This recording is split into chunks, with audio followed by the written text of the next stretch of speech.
जय शंकर की। आज का अपना विषय रहेगा श्रावण मास में भगवान श्री आशुतोष महामृत्युंजय सांब सदाशिव की उपासना क्यों करनी चाहिए, कैसे करनी चाहिए और उससे क्या क्या फल मिलता है। विविध विषय इसमें हम शामिल करेंगे। चतुर्मास जो है उसमें सत्ता का वर्ण भगवान शिव करते हैं। वो सत्ताधीश बनकर चतुर्मास में जो श्रावण, भाद्रपद, आश्विन और कार्तिक के 4 माह हैं उनमें वो प्रकृति का नियमन, नियंत्रण, संचालन करते हैं। शंकर कौन है? शंकर वो है जिन्होंने हालाहल विष पान किया, जो सद्गृहस्थ हैं, जो बैरागी हैं, जो आशुतोष हैं, सद्य प्रसन्न होने वाले हैं, जो रुद्र हैं, जो काल को भी महाकाल बनकर विजय करते हैं, जिनका एकमात्र लक्ष्य उद्देश्य है निर्विकार रूप से परमात्मा का चिंतन, जो अहर्निश राम राम राम राम राम रामेति रामेति रमे रामे मनोरमे सहस्रनाम तत्तुल्यम राम नाम वरानने सप्तकोट्यो महामंत्रा चित्त विभ्रमकारका एक एव परो मंत्रो राम इति अक्षरद्वयम आदि अनेक वाक्यांशों श्लोकों के माध्यम से उन्होंने सिद्ध किया है कि राम नाम उनका अवलंबन है। श्री राम नामामृत मंत्र बीजम संजीवनी चेनमसि प्रविष्टा हालाहलंबा प्रलयानलंबा मृत्योर्मुखंबा विशताम कुतो भी। जो राम नाम रूपी अमृत के आधार पर हालाहल विष का पान कर जाते हैं, प्रलय की अग्नि को सामना करने के लिए जो तैयार खड़े रहते हैं, जो मृत्यु के मुख से वापिस लौटा लाते हैं, वो भगवान सांब सदाशिव, जो केवल सच्चिदानंद का ध्यान करते हैं, उनकी उपासना करते हैं। श्रावण में जब विषैले जीव जंतुओं की प्रकृति बढ़ जाएगी, सर्प, बिच्छू, अन्य कीट पतंग और जीव जंतु जो है वो जब वृद्धि को प्राप्त होंगे तो उनके आश्रय वरदायक कौन बनेंगे? भगवान श्री महामृत्युंजय श्री शिव। श्रावण वो महीना है जब पराम्बा जो शक्ति स्वरूपा माँ पार्वती है, उन्होंने भगवान शिव को पति के रूप में प्राप्त करने के लिए श्रावण में उनकी विविध पत्रों, पुष्पों, विविध वनस्पतियों और लता पताओं के साथ में श्रृंगारित करके विविध उपस्कर पदार्थों के द्वारा उनका रुद्राभिषेक किया, उन्हें प्रसन्न किया और उन्हें प्रसन्न करके उन्हें पति रूप में प्राप्त किया। उन्हें पूर्ण शिवत्व का जो स्वरूप है वो भगवती शक्ति ने प्रदान किया है। भवानी त्वत्पाणि ग्रहण परिपाटी फलमिदम। भगवान आदि गुरु शंकराचार्य ने कहा है, कपाली भूतेशो भजति जगदीशैक पदवीं, कि जो श्मशानिस्वा क्रीड़ा स्मरहर पिशाचा सहचराचिता भस्मालेपस्त्रिगविनिकरोटि परिकर अतीतः पंथानम तब स महिमा वांग मनसयो। जो श्मशान के निवासी हैं, वैरागी हैं, कपाली हैं, भूत प्रेतों से घिरे रहते हैं, उनका संग और उनका विचरण, उनका सहवास करते हैं, ऐसे अमंगलदायक लेकिन शिव और मंगल स्वरूप जो सबकी कल्याण की भावना रखने वाले हैं, सबके प्रति दयालुता, उदारता भाव रखने वाले हैं, उनको शिव किसने बनाया? माँ शक्ति ने अपनी तपस्या के माध्यम से। और जब से उनका भगवती शक्ति से पाणी ग्रहण हुआ, इस तपस्या की सफलता के पश्चात वो शिव बन गए, सबसे शिव बन गए। तब से ही श्रावण में शिवार्चन का महत्व बढ़ गया। चाहे कुमारी कन्याएं हों, चाहे कोई रोगी हो, कोई साधक हो, भक्त हो, सकाम निष्काम भाव से उपासना करने वाले, आराधना करने वाले सज्जन और सिद्ध मनुष्य हों, वे सब श्रावण में भगवान शिव की उपासना, अर्चना, आराधना करने के माध्यम से सफलता व सिद्धि प्राप्त करते हैं। श्रावण मास में किया गया भगवान शिव का चिंतन, भगवान शिव के मंत्रों का जाप, उनका पूजन, उनका अर्चन, उनका आराधन कोटि कोटि गुणा ज़्यादा फलदायी माना गया है। जो सनातन धर्म है, हमारी जो सनातन सभ्यता है, उसका मुख्य आधार है वेद। और वेद शिव शिवो वेद है, शिव ही वेद है और वेद ही शिव है। वेद में और शिव में कोई अंतर नहीं है। तभी श्रावण मास में विविध वेद मंत्रों से शुक्लीय यजुर्वेदीय जो रुद्राष्टाध्यायी आदि जो मंत्र हैं, वैदिक मंत्र, उनके द्वारा शिवार्चन, उनके द्वारा रुद्राभिषेक, उनके द्वारा हवन व जप किया जाता है, जो सिद्धिदाता माना गया है। महामृत्युंजय मंत्र का जाप हो, चाहे रुद्र सूक्त से अभिषेक हो, रुद्र पाठ से हवन हो, या रुद्र अष्टाध्यायी के द्वारा भगवान सांब सदा शिव आशुतोष का पूजन हो, सब के सब अमोघ फलदायी माने गए हैं। शिव कौन है? जो दुखों का नाश कर दे, जो पापों का क्षय कर दे, वो रुद्र है, वो शिव है। सर्वदेवात्मको रुद्र, सर्वे देवा शिवात्मका। शिव सब देवों में सन्निहित है। सब जो देवता है वो रुद्र के स्वरूप है।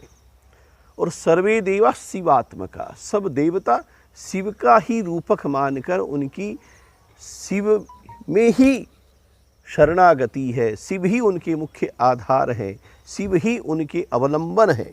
वो ही अग्नि है, वो ही ब्रह्मा है, वो ही विष्णु है, वो इंद्र है, वो मरुत है, वो रुद्र है। शिव जिन्होंने विष का पान किया, उनकी जो गरल धारा है, विष धारा जो है, उसको अमृत धारा बनाने के लिए उन्होंने अपनी जिह्वा पर राम नाम नर केसरी कन कसिप कलिकाल जापक जन प्रहलाद जिमी और राम नाम मनि दीप धरु जीह दे हरिद्वार तुलसी भीतर बाहे रहो जो चाहसी उजियार। उन्होंने अपने जिह्वा पर राम नाम रूपी मणि दीप रख लिया। उनका बाह्य प्रकाश, उनका अंतःकरण ही प्रकाश, दोनों तरफ उजाला ही उजाला है। वो नीलकंठ बन गए, वो हालाहल का पान कर गए, लेकिन अमृत फलदायी स्वरूप उनको प्राप्त हुआ। उन्होंने गंगा को सिर पर धारण कर लिया, निर्मल बुद्धि प्राप्त कर ली, चंद्रमा को ललाट पर बिठा लिया, सर्पों की आभूषणता बना ली, प्रकृति के सभी पुष्प लता दुर्वा पदार्थ उनको ग्राह्य है। आप शिव की उपासना किसी भी पदार्थ से कर सकते हैं। जो विषैले पुष्प माने जाते हैं, आक, धतूर, उनको भी शिव ने ग्रहण किया है। बिल्वपत्र, दर्शनम बिल्वपत्रस्य स्पर्शनम पापनाशनम अघोर पाप संहारम बिल्वपत्रम शिवार्पणम। वो बिल्वपत्र जिनका दर्शन मात्र ही अमोघ फलदायी है, जिसका स्पर्श ही शुभत्व देने वाला है, वो अगर शिव को अर्पण करते हैं, शिव का उन बिल्वपत्रों के साथ में अर्चन करते हैं, तो फल की आप कल्पना कीजिए।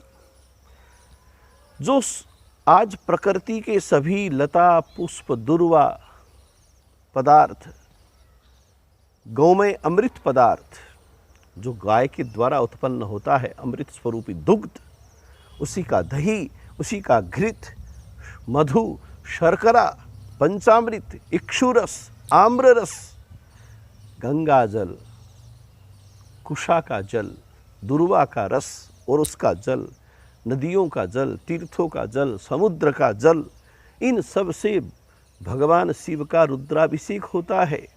उन्हें प्रसन्न किया जाता है। जिन्होंने विष पान कर लिया और जिनमें इतनी शारीरिक गर्मी है कि उनको आप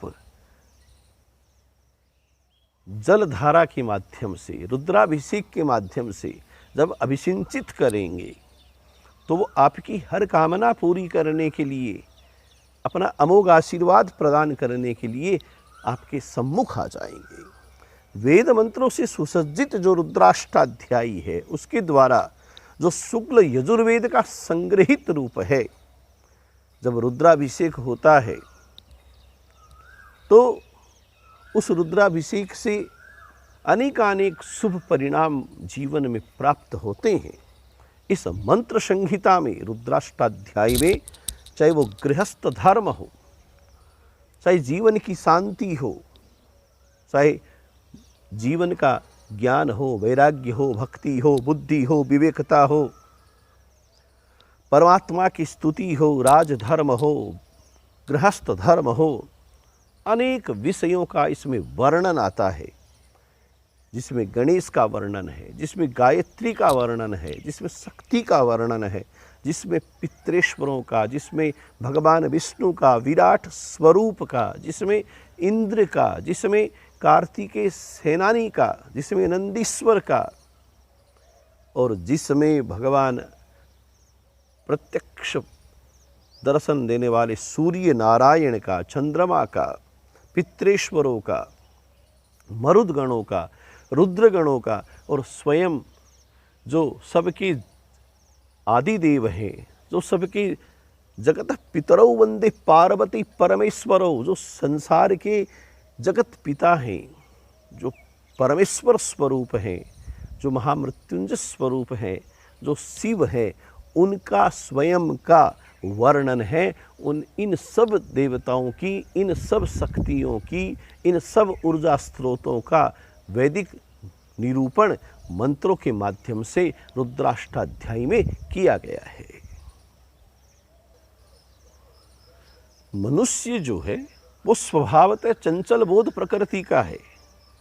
उसकी एक इच्छा रहती है कि मैं दुख प्राप्त न करूं, मेरी अधोगति न हो, मैं सुखी रहूं, मुझे पाप न लगे, मैं स्वस्थ रहूं, स्वच्छ रहूं। इसलिए उसे अगर कुछ करना है तो शिव की उपासना करनी है, शिव का अर्चन करना है, अनुष्ठान करना है। शिव की आराधना, उपासना, अर्चनता, पूजनता और शिव के मंत्रों का जो जाप है वो फलदायी माना गया है। यह प्रवृत्ति मार्ग से निवृत्ति मार्ग है, ईश्वर प्राप्ति का साधन है।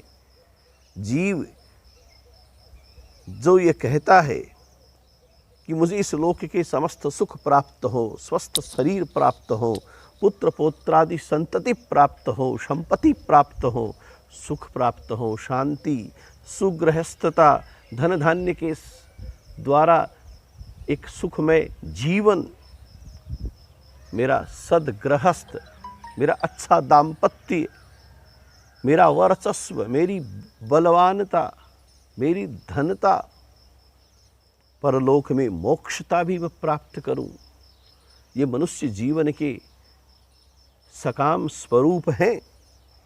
और ये सब मिलते हैं शिव की अर्चना से, शिव की उपासना से, शिव की भक्ति से। महामृत्युंजय जो जाप है उससे मृत्यु पर, संकट पर, उपद्रव पर विजय मिलती है। रुद्राभिषेक करने वाला जो मनुष्य है वो स्वयं शिव स्वरूप हो जाता है। रुद्राभिषेक में या जो रुद्राष्टाध्यायी है उनमें जो रुद्र अध्याय काम में लिए जाते हैं वो सब के सब वेद मंत्र हैं। वेदो अखिलो धर्म मूलम, धर्म का मूल क्या है? वेद। वेद सब धर्मों का मूल है। रुद्राष्टाध्यायी जो है वो भगवान शिव के विशद वर्णन का वेद विभाग है। भक्तगण इसके पाठ के द्वारा वैधानिक रूप से, विधि के द्वारा, जब गंगा जल, साधारण जल, कुशा जल, दुर्वा जल, दुग्ध, नारियल का पानी, पंचामृत, आम्र रस, इक्षु रस, तैल, शहद, घी, इन विविध पदार्थों के द्वारा शिवलिंग का अभिषेक करते हैं तो उन्हें अलग अलग फल प्राप्त होता है। हर पदार्थ का अलग महत्व है रुद्राभिषेक के संदर्भ में। श्रुति कहती है जलेन वृष्टि मापनोति व्याधि शांति कुशोदकई। जब आप जल से रुद्राभिषेक करते हैं तो वृष्टि होती है, बारिश होती है। जब आप कुशोदक से रुद्राभिषेक करेंगे तो आपकी व्याधि है वो शांत हो जाएगी। पशु प्राप्ति हेतु आपको दही से रुद्राभिषेक करना है। लक्ष्मी प्राप्ति हेतु आपको इक्षु रस से, गन्ने के रस से। धन प्राप्ति हेतु आपको घृत से, मधु से। मोक्ष प्राप्ति के लिए आपको तीर्थों के जल से रुद्राभिषेक करना चाहिए। जब आप दुग्ध से अभिषेक करते हैं तो आपको पुत्र की प्राप्ति होती है, आपके वंश का विस्तार होता है। ज्वर और अन्य रोग वो आपको प्रकोपित करते हैं, उनकी शांति के लिए जल से रुद्राभिषेक करना चाहिए। आपको प्रमेय रोग है तो आपको दुग्ध की धारा से रुद्राभिषेक करना है। आप शत्रु पर विजयी होना चाहते हैं तो सरसों के तेल से शिवलिंग पर रुद्राभिषेक करें। तपेदिक का रोग है, उसके निवृत्ति के लिए आपको मधु से। आपको अगर शुगर डायबिटीज है तो आप चीनी युक्त जो जल है, शर्करा युक्त जो जल है, उसके साथ में रुद्राभिषेक करना चाहिए। आपकी मूर्खता, आप में जड़ता है, आप कोई निर्णय नहीं ले पा रहे हैं, आपकी बुद्धि काम नहीं कर रही है, आपका विवेक आपको कुछ बता नहीं पा रहा है, तो शर्करा मिश्रित जो दुग्ध है उससे भगवान शिव आशुतोष महामृत्युंजय सांब सदाशिव चंद्रशेखर चंद्रमौली का आपको रुद्राभिषेक करना चाहिए। रुद्रपाठ की बड़ी महिमा है। स्वयं भगवान जो शिव हैं, उन्होंने शिव पुराण में सनातन आदि जो चारों सनत कुमार आदि भ्राता हैं, उनके पूछने पर बताया है कि मनसा वाचा कर्मणा सर्वसिद्धि हेतु आपको जिन भी पापों का तापों का क्षय करना है, आपको जो भी लाभ लभ्यता करनी है, उनके लिए रुद्राभिषेक करना ही चाहिए। शिव जो है वो देवता है जो सद्य प्रसन्न होते हैं। आशुतोष शीघ्र प्रसन्न होने वाले शिवदानी हैं, अपने पास कुछ नहीं रखते, सर्वस्व लुटा देते हैं। पल में लुटा दिया 3 लोक एक पल भर में। दयालु हैं, भंडारी हैं, भोले हैं।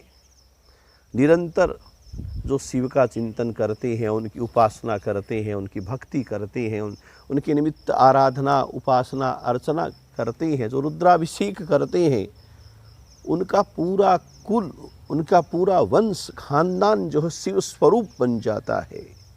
जिसके घर में नित्य रुद्राभिषेक होता है और जो श्रावण में भी अगर रुद्राभिषेक करते हैं तो वो शिव के ही समीप जाने का अधिकार प्राप्त कर लेते हैं।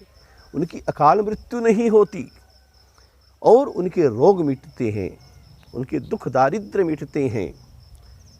शिव की जब हम उपासना पूजनता करते हैं, काल हरो हर कष्ट हरो हर दुख हरो दारिद्र्य हरो, नमामि शंकर भजामि भोले बाबा, हर हर शंकर आप शरणम। ऐसा कहा जाता है। काल हरो हर कष्ट हरो हर, कि हे हर, हे भोलेनाथ, हे महामृत्युंजय, हे आदिदेव, हे महादेव, हे उमानाथ, हे सद्योजात, आप मेरा काल हरो, मेरे कष्ट हरो, दुख हरो, दारिद्र्य हरो। मैं आपको नमन करता हूँ, प्रणाम करता हूँ, आपकी स्तुति करता हूँ। अतः श्रावण में रुद्राभिषेक अवश्य करना चाहिए, शिवार्चन करना चाहिए, महामृत्युंजय मंत्र का जाप करना चाहिए, पंचाक्षरी मंत्र का जाप करना चाहिए और शिव के जो चरित्र हैं उनका श्रवण करना चाहिए, शिव के ही चरित्रों का वर्णन करना चाहिए। सर्वम शिवमयम जगत, ये संसार क्या है? ये सारा संसार शिवमय है। अयम जगत सर्वम शिवमयम, ये सारा संसार शिवमय है। श्रावण जो है वो एक ऐसा माह है जिसमें पूरे माह में ही शिवार्चन किया जा सकता है। किसी दिन किसी भी समय आप शिव का अर्चन कर सकते हो। इस वर्ष 6 जुलाई सोमवार से 3 अगस्त सोमवार तक श्रावण का महीना 5 सोमवार से युक्त है, वो प्राप्त होगा। 2 प्रदोष पाक्षिक रूप से प्राप्त होते हैं हर माह में। श्रावण में इस वर्ष दोनों प्रदोष ही शनि प्रदोष हैं। रविवार युक्त मासिक शिवरात्रि है। दोनों पक्षों में नागपंचमी का सुयोग बनता है। अमावस्या को सोमवती अमावस्या है। वर्तमान में महामारी का इतना प्रसार, मन में भय, वातावरण में उपद्रव, अशांति, हर जगह हानि हानि हमें दिखाई पड़ रही है। ऐसे समय में सबको मैं तो बढ़कर कहूँगा कि प्राणी मात्र को शिव पर आश्रय लेते हुए, विश्वास रखते हुए, भवानी शंकरौ वंदे श्रद्धा विश्वास रूपिणौ, वो भवानी शंकर जो हैं वो श्रद्धा और विश्वास के रूप हैं। और विश्वासो फलदायक है, विश्वास हमेशा ही फलदायी माना गया है। तो महामारी के निवारण के लिए, भय के निवारण के लिए, उपद्रव की शांति के लिए, सर्व लाभ के लिए शिवार्चन करना चाहिए, शिव आराधन करना चाहिए, रुद्राभिषेक करना चाहिए। जिस घर में रुद्राभिषेक या वेद मंत्र प्रयुक्त होते हो वो घर शिव स्थान स्वरूप माना जाता है। शिव प्रतिमा को विविध पदार्थों से स्नान कराना चाहिए।